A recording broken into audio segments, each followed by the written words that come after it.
Hello everyone, welcome back to my channel, or welcome to my channel if you're new here. My name is Anna, and in today's video I'm sharing the sourdough bread recipe that I use on a weekly basis to make some delicious homemade bread. Before I dive into all the steps, I do want to say, yes, I realize that it is going to sound complicated and you will probably find it difficult maybe the first couple of times, but please do give it some serious try. Do it a couple times and I promise it is going to get a lot easier. That said, I feel like I'm not too worried or too precious about the recipe. I do take a lot of slack, I guess you call it, or just not being too precise with it and too, worried about all the things. It's going to turn out fine. So enough said, let's jump into the process. When making sourdough bread, the first thing you're starting with is feeding your starter. Now, my sourdough starter, as you may have heard in my previous video, lives in the fridge full time. I never have it just sitting out on the counter unless I have fed it and I'm getting it ready to make bread. So what I do is usually in the morning, take it out of the fridge. I keep very, very little amount. I found that like a teaspoonful of, or a regular tablespoonful of the starter is more than enough. I feed it. What that means is you give it flour and water. So I do measure how much water and flour I'm giving it, just because I don't want to overdo it. I don't want to have too much of it, so then I would then have to throw out some of it or just do something with the parts that I'm not going to use. So I'm taking out the scales and I'm doing anywhere between 60 to 80 grams of water. Again, I'm not being too precise with it. I just want to make sure that I'm not overshooting the overall amount. So 60 to 80 grams of water, mix that well so that the bacteria kind of starts waking up. It's mixed well into the water, and only then do I add the flour. I'm doing all-purpose flour, just the regular, whatever is the normal, most common one that you can find in the store. And I'm doing somewhere between 100, 110, maybe 120 grams. And again, mixing that in. Now, you will often find when you look at sourdough recipes that they tell you to feed the starter in a 1-to-1 ratio, meaning like, 1 cup of water and 1 cup of flour or whatever, like the same amount of flour and water. I like mine to be a little bit more, not stiff, but like not as runny. So I like to add more flour than the water. So that's just, I find it easier then to work with it later. Once it's all well mixed, I cover it with a lid. You want to do that so that it doesn't form a crust, because if it formed a crust, it then wouldn't keep rising. So you want to cover it with something and you just let it sit at room temperature. That's it. And you keep looking at it. It is going to take a couple hours. It's pretty useful to have it in a glass jar so that you can kind of see what it's doing in the jar. You want to look for these bubbles that you will see on the inside the jar, inside the starter. Again, not being anything super precise. I don't time it or anything. I don't measure it in any way, like has it risen double or has it risen this or that much. I just look at it, and by looking at it I can judge, okay, this doesn't look so ready yet. Like you can see it's more or less the same texture as it was before, just a little bit puffed up. And then a couple more hours later, it is ready. And I see that because I can see a lot of the bubbles on the side of the jar. And also like there usually is like this bubbly cap at the top. I think the one that I had was maybe even a little bit too much, because the bubble at the top then deflates a little bit. But here's where I'm like, well, it doesn't really matter. It doesn't really matter. It doesn't have to be precisely at the top of its game, as long as there are some bubbles in it and it has risen a bit, you're good to go. All right. Next step in the process, and I start this step when I can see that my starter is about ready, or it's already ready and I need to move on to the next step. So the next step is called Autolyse or Autolyse. Basically, it's when you mix all of the flour that you will need for the bread and all of the water. Now, this step, some people just completely skip it, don't do it at all. It is supposed to help all the gluten to start forming even before you add the starter into it. So it's supposed to help make the bread nicer. I do it because there is no reason for me not to. So I don't skip this step. Maybe you can. Anyways, the flour that I use is all-purpose. This is when I went to a bread making class last year. This is what they have told us, is that the all-purpose is kind of the easiest to work with, or maybe not the easiest to work with, but it's the most sure one to get you a good result, if that makes sense. Like if, for example, I compare it to like a whole wheat flour, with that one, I feel like you really need to understand more the process and just know more about bread making to be able to make nice, like puffed up bread out of it. Usually, or at least for me, it turns out a lot more flat. Whereas with the all-purpose, I have no issues, and I can take a lot of, again, there's a lot of stretching in all the ways, as in the timing and all those things when you use all-purpose, I feel like. So all-purpose flour. Now, the total amount of the flour is 360 grams. So what I also did the first couple of times I was making bread, I just did 360 grams of the all-purpose flour. But what they have also suggested at the course is if you want to start doing different kinds of flour, start by doing 300 grams of the all-purpose, and the other 60 to get you to the total 360 amount, do that 60 with a different kind of flour. So for example, the whole wheat that I mentioned, I like to add that, or I've been doing rye flour recently as well. And what that does is I feel like it just makes the taste of the bread more, I don't know, like the all-purpose, only all-purpose is very bland. It's very, yeah, I don't know, like you hear chefs using all of these fancy words, like that the taste is well-rounded and diverse, or maybe that's not the word they use, but I hope that you can see what I mean. Like if you add flours that have just more taste to them, like more texture, more taste, it's going to improve the taste of the bread, in my opinion at least. So I do 300 all-purpose, 60 grams of whole wheat rye flour, just something else. That's not like a white, super smooth flour. One more thing with the flour is that you will hear a lot of people that make sourdough bread talk about how you have to think about the protein content of your flour, or like the composition of the flour, and you don't. Again, if we're talking about we want a nice, tasty, puffed up bread, we're not looking for a masterpiece, then you do not need to worry about the type of flour in terms of the protein content. Just go with the regular, normal, all-purpose that you can find in your local store.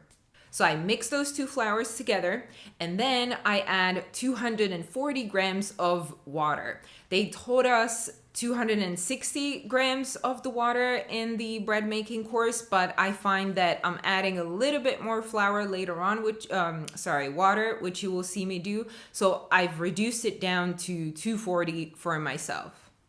So you just mix all the water into the flour, give it a really good mix, and then cover it up. I find that using these bathing caps is really easy because they just fit over the bowl really nicely. You can, of course, use just like a tea towel or something. I usually have seen people wet the tea towel.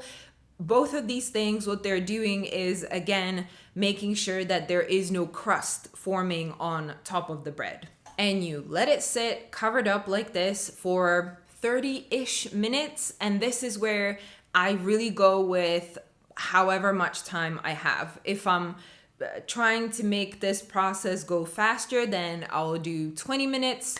If, like this time when I was making the bread, I really wanted a bigger break to go to the playground with my baby, I made it 40 minutes and it was absolutely fine. I think even 60 is all good. All right, step number 3 in the process is adding the starter. You can see as I'm pulling it with the spoon from the jar, it has that really a cool network of all the gluten bonds that have already formed. That's what you're looking for. That's how you know that your starter is good to work with. So I'm using 160 grams of that starter in the dough. I just dump it in and then mix it with my fingers. And this part is very dirty. My fingers are super sticky. The starter is sticky. And this is why I like using the more stiff one, because if I use a very runny one, my fingers are even more messy. Once it's mixed in, I let it sit for about 10 minutes, again, covered. And then we come to step number 4, which is adding the salt and spices. So I think that some people just mix all the salt and spices in when they're adding in the starter, or even just do it all together without even doing the Autolyse. That's up to you. I like doing it this way because when I'm then adding the spices, the dough has already rested a little bit and it's a lot less tricky to mix it in. Like, it's just easier to mix it in. So I add in the salt, which I measure very precisely because I found, and I'm doing exactly 11 grams or 10, maybe 12. But I know that if I do less than 10, it's not salty enough for me. And if I do more than 12, it's too salty. So I've already tested this on myself. So your taste might be completely different and the number of grams might be different. But this is the one where like I have to be really quite precise. So I do the salt, and then the other spice that I always add into my bread is cumin. And I haven't really seen a lot of, at least English speaking creators, do that. And that just might be because we add cumin into our bread here in the Czech Republic a lot.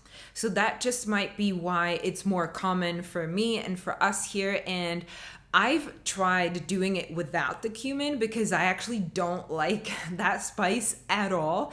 But the bread ended up being, again, just super plain, like with when I was using only the all-purpose flour. So I use crushed cumin, not the whole seeds, and that just turns out really well. And I don't measure that one, even though you see it still sitting on the scale, but I don't measure it, just do like a teaspoon, maybe something like that. And some other herbs that you could do as well are like Italian seasoning. I've done, for example, my parents love that kind of bread. I've also done onion. That turns out to be some really nice bread too. But both of those, they make for a very, let's say, specific kind of tasting bread. And then that kind of lowers the range of possibilities of what I can do with it, because I'm not going to put my butter and jam on an onion bread. So I usually just do the salt and cumin and that's it. So I put it into the bowl with all the flour and the starter mixed together. I sprinkle water on top of it, and this is where I add quite a bit because it helps the salt to dissolve into the bread really well and just mix it really well. And I then again dive in with my fingers. First, mix it all in really well, and then once I can see that it's mixed in well, I start sort of shaping it in this way where I'm like scooping up the dough maybe to make it more into like a ball or a bread resembling shape. Once I'm happy with it, I put the cover on again and let it rest for 20 minutes. And I just wanted to say, with all these timings that you've heard me mention, I actually do set the timer on my phone, but of course it's not important that you do precisely 20 minutes. It can be 30, it can be 15, maybe longer if you need to or whatever. But I do put the timer on my phone, because if I don't, I have a tendency to just completely forget about the bread. Even when it's like sitting on my counter, I don't know, I go and do whatever, all these other activities, put a movie on or go to the playground with the baby or something, and I just completely leave it out, it leaves my mind. So for that not to happen, I do have to have the reminder in the form of a timer on my phone. Anyways, so I put down the 20 minutes, and once the 20 minutes are up, it is to step number 5, I believe this is. And that is the stretch and folds. So these stretch and folds you do so that, again, you help the bread make those gluten bonds and to kind of start taking the shape. Again, I have seen a video of someone not doing them at all, not really doing most of any of the steps, just mixing everything together, putting it into a proofing basket, and then baking. So maybe I could leave them out, but it's actually something I quite enjoy about the whole bread making process, because you can really see through the stretch and folds how the dough is developing. So the stretch and folds, you have, or at least I know of, 2 ways how you can do it. Either you kind of stretch and fold the corners of the dough, kind of pulling the 4, if you think of it as a rectangle or a square, you pull out the 4 different angles or 4 different corners and kind of fold them in. What I do is this coil fold. So what you do is you take your bowl, you have a separate bowl with some water so that you can wet your fingers, and especially I'm also making sure that this part of my hand is wet, and then you go in with your fingers underneath the dough towards one end, like maybe 1/3 into the dough, and you lift it up slowly, and then once it kind of unsticks from the side of the bowl, you then fold it underneath. Like that part that was unstuck, you fold it underneath the rest of the dough. You flip your bowl, 180 degrees to the opposite direction, basically, and you do the same thing in the opposite direction. Wet your hands again, put your fingers underneath the 1/3 of the dough, lift it up, fold it underneath. I think it's kind of hard to see in this first one, but when I do the other ones, you will, I think, see what I'm doing more clearly. So then you do 2 more of these. You flip your bowl again, this time 90 degrees. Again, you lift up the dough, flip it underneath, do the 4th side. Always wet your fingers, wet your hands before you go in. Again, just unstick the dough from the bowl and fold it underneath. And I think that this is the part that can be a little bit tricky for people that are new to this. I know it was tricky for my mom when I was showing her how to do it, and she didn't do a very good job of it, but that's okay. I think this just maybe takes some time to learn. And you actually do this whole stretch and folding a couple of times, I'm gonna say. This is again where you don't have to be super precise. You don't have to be super precise with the timing or with the number of stretch and folds. Again, what you want is you want to look at your bread, and I will talk about it a little bit later. How do I know that my bread is ready for the next step? But I tend to stick to 4 rounds of stretch and folds with 20 minutes of time between each of those. So I, again, cover the bowl with the bathing cap and I let it rest, set my timer for 20 minutes. Again, can be 15, 25, 30, whatever you have time for.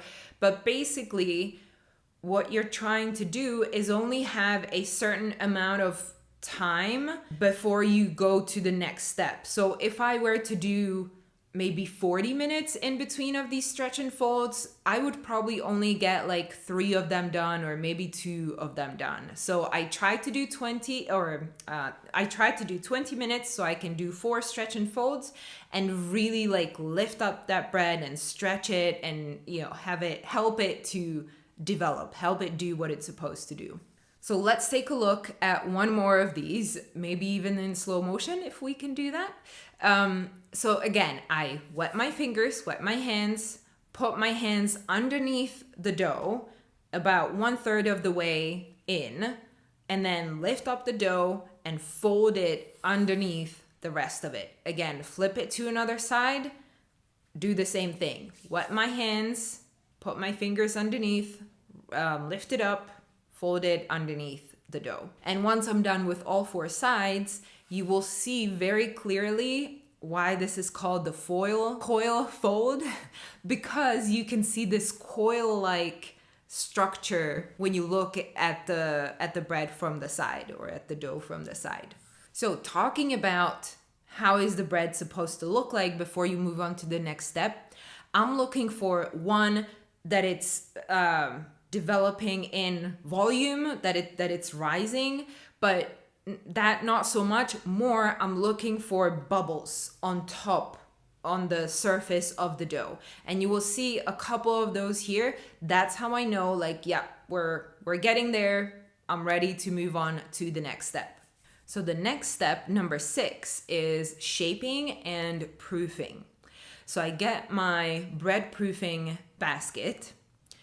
It's just one that I got from IKEA, I think for like $5 or something like that. So very inexpensive, and I do suggest that you get that because it makes this next part easier. So I am going to lightly flour that basket. I'm actually using rice flour, and the reason for that, instead of using regular all-purpose, is because I've heard that the rice flour is a lot better at sucking out moisture, and so it's less likely that your bread is going to stick to that proofing basket, which is really a pain when you want to bake and you just can't pull that fabric off of the dough.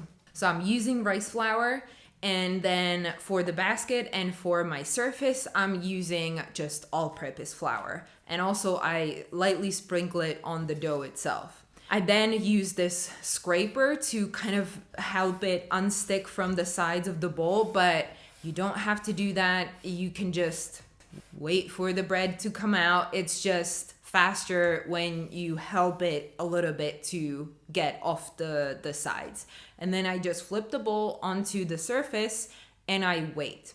You don't want to, at this point, you're trying to be more careful with the dough because you don't want to burst a lot of those bubbles and break all those gluten bonds, which is what you need in order for your bread to puff up nicely. So that's why you don't like just go in and grab the dough and you know, be too rough with it. So you wait for it to fall out. It's also kind of just very satisfying seeing it unstick from the sides of the bowl. But anyways, so it falls out onto the surface, and then I do these like one fold, again, maybe like third of the, first stretch the dough a little bit, and then fold it 1/3, fold the other 1/3 over it, and then do like a little roll of the rest of the dough, so that we're getting to that ball shape that we want. At this point, this is again the one other move that I think or at least I have seen people struggle with, where you're sort of like rolling it on the counter, where you're like, if you see my hand motions here, I'm kind of like pulling the dough underneath a little bit. Basically, what you're trying to do is bring up the tension on the surface of the dough. Again, all of that is to help it puff up later. So I do a couple of those, and you can probably see here that my dough is quite sticky. I really don't think it should look like that, but I I just don't want to experiment further with this to get rid of this stickiness, but I have seen other people's breads and they just don't look as sticky in this stage, but it works in the end, so I'm fine with it. So once I'm done shaping it into this ball, I pick it up and I put it into the bread basket in a way that that nicer tightened side is on the bottom. So you kind of flip it in there. You flip it in and then you have two options. Either you let it rest, cover it up, let it rest on your counter for a little bit longer until, again, it rises maybe to the top of the basket, and then you can bake it. Or what I do, I cover it up and I put it in the fridge overnight. Because what that does, the bread keeps all this time, basically since you've added the starter, the bread keeps fermenting, which is what you really want. That's one of the main reasons why people do sourdough bread, is because it's really good for your gut health. And the longer you let it ferment, the more the bacteria has a chance to do its great job and eat up all the gluten. And I don't really know how this works, so don't question me on it. I just know that the longer fermentation is better for your health. So I put it in the fridge, but I should say you don't want to over ferment it. So one overnight stay in the fridge is like the max I found for me. I can't have it there longer than that because then it over ferments, turns out very flat. Anyways, it goes into the fridge for the night, and then this is the next day morning. I start by preheating the oven, and you do have to preheat the oven to a really high temperature. 250 degrees is what I do, which is almost the maximum that the oven goes to. And my Dutch oven, which is what I use for baking the bread, is in the oven this entire time. Now, I want to pause a little bit here and mention the other way how you can bake the bread if you don't have a Dutch oven, which I didn't have it for the first 5 months when I was baking the bread. So what I used back then was just like a regular baking tray with some parchment paper on it. And that was sitting like in the middle of my oven. And then at the very bottom of the oven, I had another little pan that had water in it. So I would preheat the oven with the baking tray in it to that 250 degrees. Then I would add in the pan with the water. What that does, why you want that there, so that the crust on the bread can form. Without it, I think it would just be not as, I don't know. I think it just wouldn't really puff up. I don't think I've ever done it without the water in there. So you do that, and then at a later point when I take off the lid from my Dutch oven, at that same moment, if I was using the tray, I would take out the pan with the water. So just a little note on this difference in the baking process. What I found, the difference really isn't so much in the taste, it's in the look of the bread. So now that I'm using the Dutch oven, the bread has this very like crusty crust. I really don't know how to describe it. When I was doing it without the Dutch oven on the tray, the crust was very smooth. Like it's still got like pretty hard, but it was very smooth. Like no matter what kind of crosses or whatever artwork I did on top of the bread, it was very flat. Whereas in the Dutch oven, and you will see that later, it kind of like bubbles up. It's like a little volcano that comes out of the bread. It just makes for such a nicer finish on the bread. So I do love using the Dutch oven, but you absolutely do not need it if you want to make bread. Anyways, preheating the Dutch oven, what they've told us at the course is to have it preheating for like an hour, which I thought was just insane. So much electricity going out the window. So I've cut it in half. I do 30 minutes and I found that that's more than enough. So I do 30 minutes, when I'm at about 25 or whenever I remember to look at it, what I do with the bread, I take it out of the fridge and put it in the freezer for the next 5-10 minutes, something like that. This is completely unnecessary if you don't want to do any kind of special scoring on top of the bread. But if you do want to score your bread, this is going to make it a lot easier because in the freezer, the crust of the bread hardens a little bit more, so then it's easier to make pictures in it, essentially. So after those 10 minutes, take it out of the freezer. I flip it onto the parchment paper, take it out of the basket, and then I use this lamb, which basically is a holder with like a little razor in it. I think you can, like, I'm pretty sure that if you have a sharp knife, you can use that as well. And I usually do just a very simple cross, but since I'm showing you the full recipe, I do also these like little flower-ish like details in the 4 sides, and then just deepen a little bit the 2 cuts in the middle. At this stage, the oven is preheated, Dutch oven is preheated. I take off the lid, pop in the bread, close the lid, and have it bake for 20 minutes. Once 20 minutes are done, I lower the temperature to 200 degrees only. I take the lid off. This is probably the best part in the entire process because you take the lid off and it's like, wow, you know, the structure came out and the you can see the artwork on it, and it's just really cool. So I love this moment in the whole process. You take the lid off, put it back in the oven for about 10-15 minutes, depending on how thick or how hard you want your crust to be. If you want it to be less hard, then maybe do just 5 or 10. If you like it more, you know, hard to chew, then you do 15. And just a note here on the temperatures in the oven and the timings. It so much varies depending on your oven. So you really have to test this one out. I found that with this oven, it's a lot different than with the oven that we have at our country house. That one, it just runs so much stronger.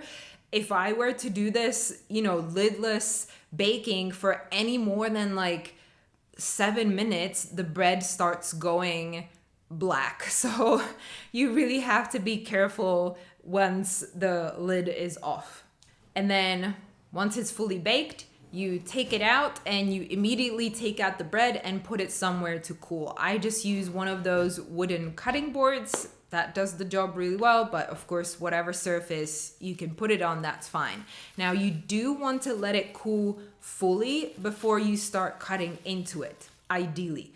Because if it's hot and you cut into it, then you either have to consume it pretty fast, or the inside, now I don't know the specific term for this, but wherever you've cut, you know, you've unveiled the inside of the bread, and since it's so hot, it's going to react to the air around it a lot more, and it's going to thicken, or like it's going to become crusty really quickly. Whereas if you let it all cool down to room temperature, you then cut it, it's fine. And, you know, you can take your time eating it. So I usually just use a couple pieces right away as a snack. I also right away put a few things into the freezer, a few slices, and then the rest I will wrap up in a kitchen towel and store for later use. And that's all. That's how I make my sourdough bread. Again, I think some of you might think that this is just crazy and you would never do this. Believe me, I thought the same. The first time I saw other people make sourdough breads, I'm like, this is, you know, top-notch science. There is no way that I'm ever going to be able to do that. But I then went to the class. I then baked a lot of bread at home, and I found out that this actually isn't that difficult. It's not as difficult as it sounded first time I was hearing about it. So if you're hesitant, give it a try. If you love bread, you're going to love this. And that is it for me. I hope you have a great rest of your day, and I'll see you next week. Bye.